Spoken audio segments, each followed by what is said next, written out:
Hey guys, I've been changing brake pads for a lot of years, and this is the first time I've run across one like this. It's on a 2021 Triumph Tiger 850 Sport. It should be the same on the GT 900. So I'm going to show you how I figured out how to get this off. Maybe you already know how to do it, but maybe this video will help somebody who doesn't.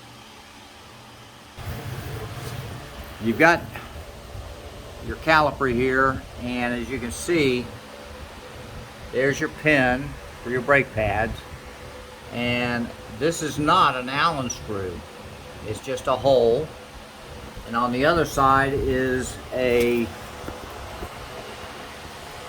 pin right here.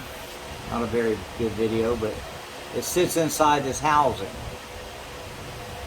And what I figured out is, what I did anyway, is I took something that you can get in there in that hole, and then I punched it with a hammer, and it pushed this pin out, as you can see. And when it comes out, it's got like a compression nut right here that holds this pin in. So you pull that out and the brake pad should drop down, and from there on you should be able to figure out how to get the brake pads in. That's without having to take the rear wheel off and everything like that.